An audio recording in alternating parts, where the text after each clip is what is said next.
आपण आपल्या समर्थ कृपा चॅनलवर तुमचं स्वागत आहे। तर तुम्हाला नमस्कार मैत्रिणींनो। हे बघा शिरवळा आपण आहे ना, शिरवळा याच्या आपण वरचं सगळं काढून घेऊ फुलपाट आणि याची चटणी बनवायची आपल्याला।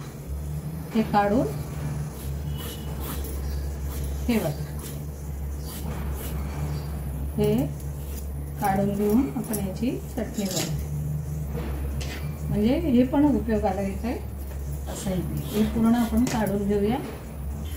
हे बघा, एवढं आपण एक चमचा ऑइल टाकू आणि याच्यात आपण हे बघा मिरच्या घेतल्या, हे लसूण घेतलाय आणि हे अद्रक घेतलंय, हे भाजून काढू। आणि हे आपण शिरवळ्याचं पीस काढलंय ना, ते पण आपण याच्यात परतवून घेऊ।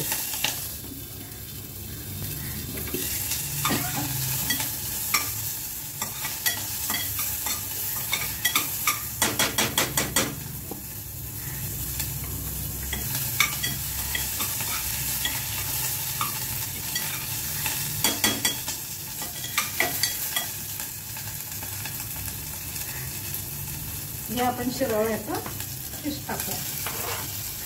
हे शिरवळ्याचं पीस आपण कडक थोडंसं आपण भाजून घेऊया। ही बघा, आपण कोथिंबीर याच्यात ती पण थोडीशी परतवून घेऊ। अगोदर टाकली होती मी। हे बघा, हे आता कडक झाले ना, थोडंसं कडकसर करून घ्यायचं आणि ते मिक्सरला वाटून घ्यायचं। आपण मिक्सरला वाटून घेऊ, थंड करत ठेवू आणि मग मिक्सरला वाटून घेऊ। हे बघा, आपण ऑइल टाकूया। ऑइल टाकलं मी एक, हे बघा आपण 1 स्पून ऑइल टाकू, दुसरा 1 स्पून टाकला मी आणि आपण त्याच्यात जिरा मोहरी टाकूया। हे बघा, हे बघा कढीपत्ता टाकूया, हा कांदा टाकूया। लसूण तर आपण वाटायला घेतलेला आहे, पण लसूण हे टाकायचं।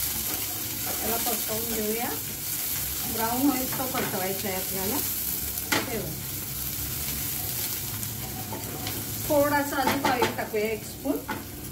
हा बघा, 3 स्पून झाले, पहिले 2 आहे 3, कमी ऑइल वाटतं म्हणून, म्हणजे 3 स्पून आपण ऑइल टाकलेलं आहे।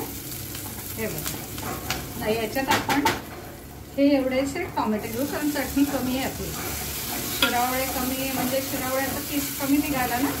आपण वरचा शिरावळे आहेत ना, त्याचा वरचा पीस घेतलेला आहे। हे बघा, याच्यात आपण थोडीशी म्हणजे एकदम मरीव होऊ देऊ कांदा। आता आलाय लालसर असा ब्राऊन झालेला आहे आणि त्याच्यात आपण हळद टाकू।